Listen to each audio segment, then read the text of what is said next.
Hello, welcome back. So I recently became aware of Kevin's pricing power ETF. Kevin, a very well-known YouTuber who was also a candidate for California's governor, I believe, at some point.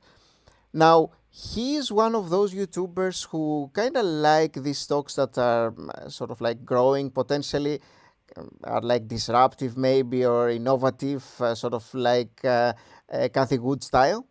And a lot of these are very overpriced. So in this video, I wanted to take a little bit of a closer look at his ETF, the one that he has created, just to see what kind of holdings he has, how he has structured his portfolio here for the ETF, an exchange-traded fund, pretty much a collection of stocks in this case. Now you will see that the expense ratio is very high for this one, almost a 1%.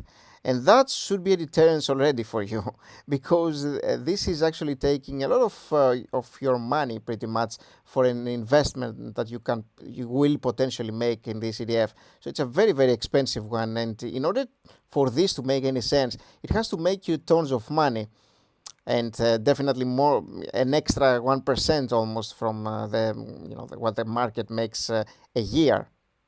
Now, we will take a little bit of a closer look. Of course, this is pretty much the prospectus here and what this is about, like pricing power as exhibited by price elasticity, development of new products or services, consumer engagement, sort of like bogus language here for what the portfolio is going to be.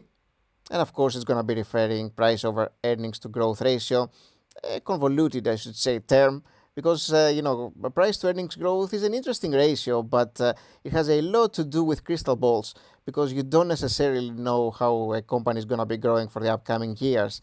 You kind of guess in some situations, and it could be an educated guess, sure, but there's also risk behind that, understandably.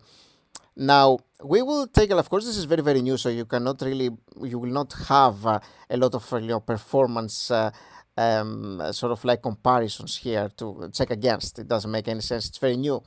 But what we can see is actually the top holdings of the ETF. And as you'll see, the top holdings are not too many either. Like you will see that the vast majority is 20% of Tesla. So Kevin is very well known for loving Tesla. And his portfolio here, he's 1/5 Tesla. That's a lot. And these holdings here, I believe these are like the 10 top holdings. They're like what, 20, 32, 42, 50, 57, 63, 70, 74. This is almost a core portfolio here.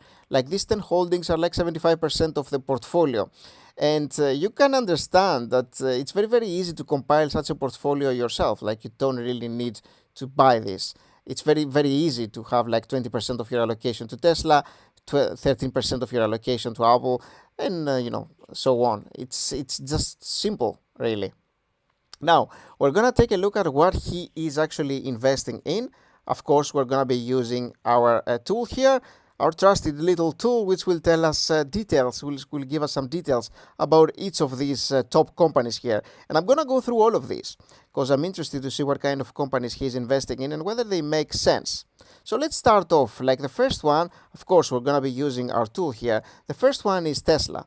So I'm going to be loading it here in our tool. Obviously, this tool is open for our Patreons. You can become a Patreon and gain full access to the tool. All the links in the description box below this video. Tesla was down 6% today. It looks like, at least so far, the markets are still open. And it has been going down almost 60% from its 1 year high. You can kind of see it here. Now, Tesla is better than what it used to be, but its P ratio is still at 50.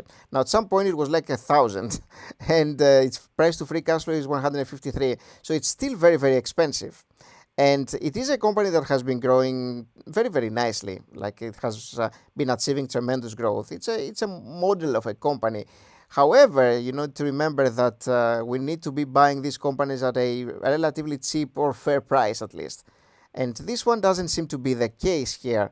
Now, of course, they have been issuing shares mainly in the past over here, even still, because it's expensive and it doesn't make sense to buy back shares. What it does make sense is to keep issuing shares for people who want to buy this company at a large price, at a high price. And so we're going to examine using our DCF model here, like quickly. I'm not gonna take too much time because there's many companies to examine. What kind of potential value to pay for this company today? What's its value today? So we're gonna go with 10, 15, and 20 for its revenue growth, which is a lot, of course, for a company of this size. And net income margins of, as you'll see, they are like 10% right now. The margins are here. So I'm going to go, I think the most recent margins have been even better. I'm gonna be generous and go 8, 10, 20, and 12 here. And the free cash flow margins, like 60% last year, I'm gonna go a little higher, 70, 18, 90, and 13% is the typical one that I ask for my annual return. And I'm gonna be asking for through this video. And you will see that the current price is very expensive for what the company is right now. It would make sense to buy at like $30 or $40, but maybe 50 even, but not at 168. It's super expensive. Okay, let's move on to the next one. Now, the next one is Apple, which is arguably a company that makes a ton of sense to be buying. Yet it may still be a little expensive. Now, probably not that expensive, and frankly, it may make sense to start adding some to a portfolio. Because as you'll see here, it is sitting at a 23 P ratio and a 20 price to free cash flow ratio. And outstanding shares, they are buying back some shares because the company has been at its cheapest, or at least at its cheapest since a long time now, since it's like 2020 over here, somewhere around this area, this range. It's cheaper, it's getting a little bit cheaper, it's like a 22% discount. It's a fantastic company, pretty much making tons of free cash flow. And so many well-known investors have been adding to their portfolio, and it may indeed make some sense to add some. But let's take a look again at our discounted cash flow model to get a little bit of a better sense as to what this company is potentially worth today. Now, the revenue growth has been going down slightly, so I'm gonna go maybe 7, 9, and 10 here. And net income margins, let's just go 23, 24, 25. This is a company that has very consistent margins here. And free cash flow margin, it's usually near 100%. I'm gonna go, 95 makes sense. Whoops, not over here, right below. So 95, 100, and 105 is what I'm gonna try. And 13% for our annual return. Hit calculate, and you will see that while we're still in the red, we're getting there. So if this company is sitting at like 120, 110, or even 100, even better, this is definitely a buy. I would definitely be looking to add to a portfolio. So this kind of holding here, I'm okay with it. It's expensive. It's more expensive than I would like, but it's a great company. And so Apple, I think it does make sense for a portfolio. So even if it is a little bit expensive, I'm okay with this holding for this CDF. Now the next one is going to be UDN. Now UDN is basically a bearish fund. It's a US dollar bearish fund. And so this means that this will do well if the US dollar weakens, which seems like Kevin is actually betting on the dollar going down, which would potentially help these stocks that have international affairs pretty much. They will have some better gains from, pretty much doing business internationally or importing international assets pretty much. So this is his third holding, and it's pretty large as well. It's about 10%, it looks like, over here, which is a little bit surprising. He's mostly, buying stocks here, and all of a sudden he's adding some bearish dollar action over here. So yeah, this is a little bit weird, but okay, this is what he's doing, 10%. I don't think I would potentially add this one, but for the short term, it may make some sense for the dollar to indicate some weakness, especially since it has been strong for a while now. So that does make some sense, but it mostly looks like a trading pattern here, sort of like a trade, not really a long-term like ETF hold here that has to do with innovation as he's selling over here. So I don't see how this has to do with the prospectus pretty much, and the innovation, pricing power, and development of new products and services. This is sort of like the old one now. But anyway, so the trade desk is the next one. So let's take a little bit of a closer look at this one. This is not a very well-known company that does cloud-based. It's a cloud-based platform, pretty much, that allows buyers to create, manage, and optimize data-driven digital advertising campaigns across various ad formats and channels, including display, video, audio, etc., etc. So let's take a closer look at this one. First things first, examine the stock analysis page, or metrics page over here. So this one is a company that has a massive PE ratio, very, very high, that keeps getting higher. And price to free cash flow that is also very high, although keeps getting a little bit lower. That probably has to do with I'm assuming the stock-based compensation is the norm here. We will examine that. And of course, when we are having these overpriced companies, you typically see outstanding shares going up because the board is trying to take advantage of the high prices, and so they issue more shares. And this is a company that is growing. Yeah, it's a growth company. Obviously, it's been growing very nicely, but it is expensive. So it's something to bear in mind. It is expensive, and it's getting more and more expensive, even though the price is down. And that's also a bad sign. That's something that I don't like to see as well, because when you're looking at the price to earnings ratio that is going up while the stock is going down, this does mean necessarily that earnings are worse. And so this is not a great thing for the company. So you will see here that, yeah, they are going down. They are higher than what they used to be in 2017, but they are going down, as expected. Okay, so let's take a look at our stock evaluator, though. Let's see what kind of price to pay for this one today. High growth company, let's go 10, 20, 30, let's even do that.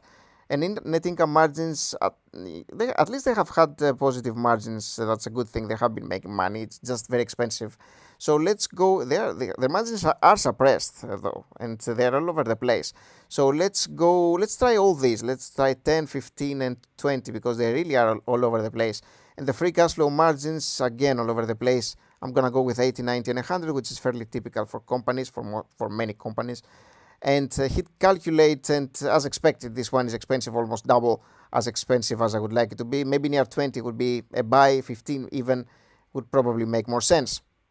Okay, so another expensive one. So UTWO, not the band. Let's take a look at this one. What is this next holding here, the fifth one? Now this one, the UTWO one, is actually the 2-year Treasury note, so it's basically a government bond, which doesn't make much sense for a portfolio of this sort. Again, this is a weird bet again. Now, I'm assuming that this was almost like a market fund part, sort of, like getting some interest on a percentage of your money here, of 7% of the portfolio. But it doesn't really coincide with the rest of the portfolio pretty much. It doesn't relate, because most of these positions here are about growth. The majority of these positions are about growth, and then all of a sudden you are looking at a bearish dollar one and the 2-year Treasury. Again, looking to make some money. I'm assuming as the interest rates are getting higher, and potentially capitalizing for when these get lower in the future, it looks like. But anyway, the next one is TSM, Taiwan Semiconductor.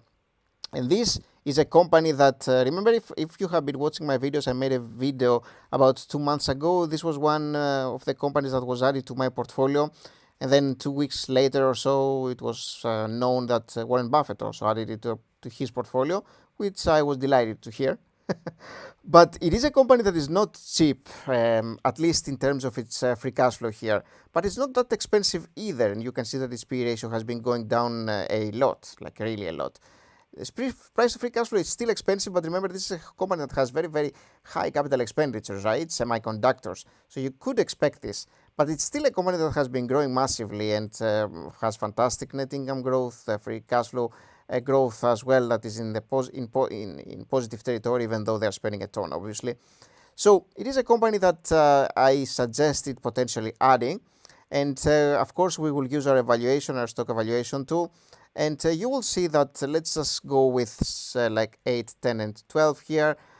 And net income margins of 35, 36, and 37. Again, this company has very consistent margins, as you'll see. And free cash flow margins that are a little bit less than what you would want for most companies because of the nature of this company. So I'm going to go, let's go 60, 65, and 70. This one has less margins, and 13%. And now, as you will see here, This is a company that still gives us a red, and it's sitting at 80 now. It's been going a little bit higher. I think it was lower when I suggested adding to a portfolio, but still, even at this price, even though this is more expensive, it starts to be interesting to me. And this has a lot to do with the type of the company and the margins that they are generating. Like, these margins are insane over here, and a growth company, a company that is still growing a ton. I do like it, and I'm willing to pay a little bit more potentially for a company of this caliber and this kind of value. So, of course, if you can get it at a lower price, it's even better. But I'm not really concerned about this one. I kind of like this addition for an ETF for a long-term hold, of course. Now, Enphase Energy is the next one, which has a 4% in the portfolio. So let's do ENPH and visit this one, Enphase Energy. Of course, this is going to load in our tool, and you can quickly go here in our stock analysis page. You will see our metrics page. And yeah, this is loading, and you will see that this is down almost 6%. This is down almost nothing, pretty much, from its 1-year high. And it's a tech sector company, a solar industry company, as you will see, which has, again, a very high PE ratio, a very high price to free cash flow ratio, which is sitting at the same range. It seems to be going higher. And take a look at this outstanding shares increase, things that I hate to see here. And again, as you would expect with for this ETF, you are looking at growth. This is what Mid-Kevin is representing here, which at this current market environment, I'm not sure it's great to be looking at companies that are not really making money. At least these companies do make money. At least he's not getting the ones that are like net income negative, which is a positive sign. I like that, at least from the portfolio. Yet their net income is marginal. Like you will see here, they're making like 150 million, and this company is a $43 billion company. So it's like you're making 100 million and you're worth 40 billion. Imagine how overpriced you are. Like, what's the multiple there? You can see the multiple. It's 144. It's very, very expensive. And we take it to our stock evaluator here as usual. We will go with, again, a high growth company. So we will go high growth, super high growth, 20, 30, and 40. I don't think the company will do that for the next 5 years, but let's just say. And margins between what they have been doing in between these values, and free cash flows, again, will be all over the place here. I'm going to go with something like normal, and 13% for annual return. And again, as you would expect, almost 3 times as expensive as you would want, even more than 3 times, really, maybe even 6 times if you go with the medium one. A very, very expensive company that I definitely would have a lot of trouble pretty much adding to my portfolio. I would really, really think about it twice. Nvidia, the next one, a company for which I made a video about 2 days ago or so. So we will load it up here.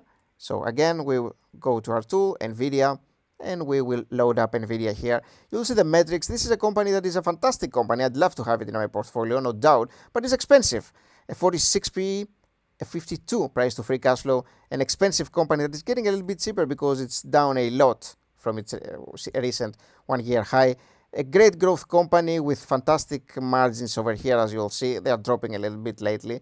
But overall, a fantastic company that I would definitely want to add.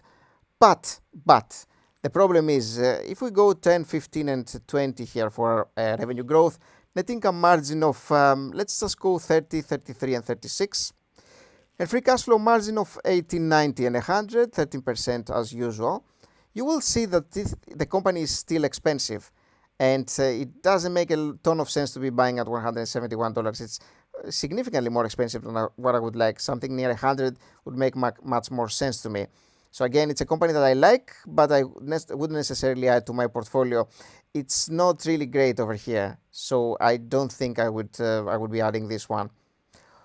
Last two, Autodesk and Embraer. So Autodesk, let's take a look. ADSK, let's take a look at this one.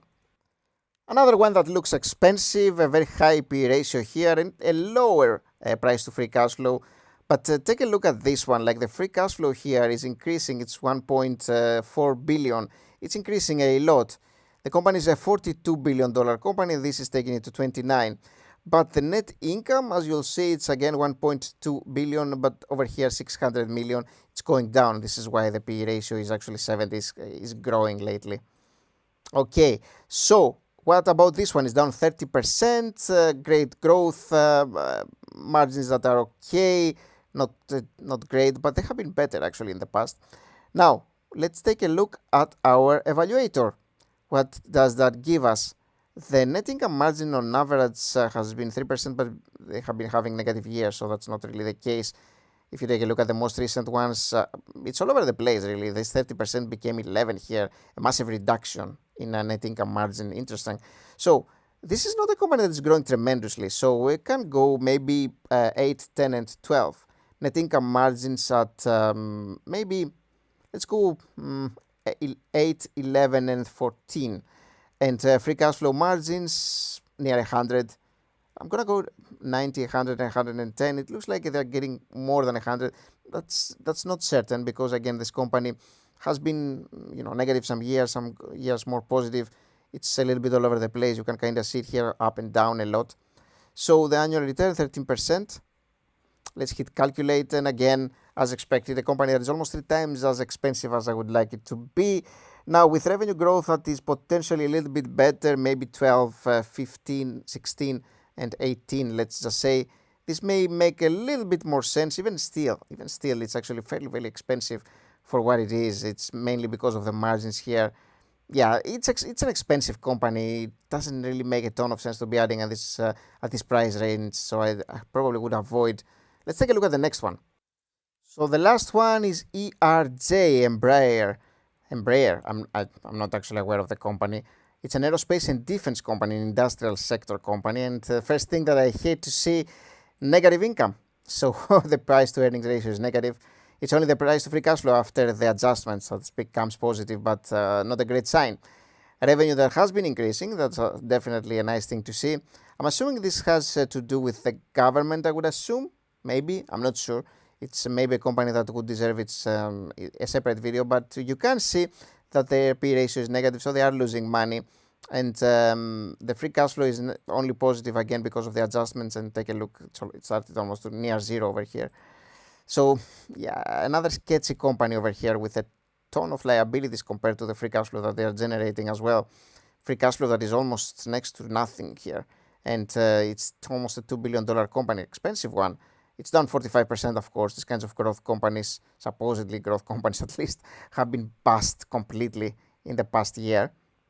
Now, the stock evaluator tool, let's see what that tells us. And a company that has been growing, not a ton. Again, you will see this is not a super growth company. So we're going to go 10, 15, and 20, still pretty great growth. And net income margins, again, over here, negative. You'll see that they are in the negative. 2017 was positive, but after that, under negative territory. So what are you going to do? We're going to try marginal profitability, 1, 3, and 5%. So the free cash flow margin that we're going to use, again, that's something that is typical. And this may actually be high for the specific company, even 80%. But let's hit calculate and see. Yeah, so as you can understand, if this company goes back to profitability like what they had in 2017, it may make some sense. Now, the free cash flow margin, I want to take it a little bit lower because this could be a company that has a ton of capital expenditures here. And even then, okay, it seems like it's an interesting opportunity potentially. So this is a company that if it achieves profitability, let's just say next year they go back to profitability, like they had 3 consecutive years where they were negative, then less negative, so maybe they become positive. Maybe, just maybe it makes some sense. So I'm not really, I'm not feeling that badly for this holding, actually, to tell you the truth. It's a 4%. I'm okay with it. I'd say that I'm okay with this one. It's a little bit riskier, definitely, but it's not horrible. It's one that could grow and actually make some sense for the future. So I don't hate this one. But overall, this is a portfolio that is, I'd say, sort of like Cathie Wood style, like innovation type portfolio with a lot of companies that are making little money and they are very, very expensive. So, it's definitely a portfolio that I wouldn't do myself. But, if we go back to an exuberance phase, an irrational phase, maybe you can see these companies grow tremendously again for no reason. But it is a portfolio. You can see that it's really, really betting on things becoming better again. Like this is the biggest one over here. the bearish dollar pretty much is saying that Kevin is actually thinking that interest rates are going to be going down soon, and this will affect the markets in a positive term, dropping the dollar pretty much. That's what happens. So that's what I wanted to say in terms of this ETF. I wanted to take a little bit of a closer look for people who are interested.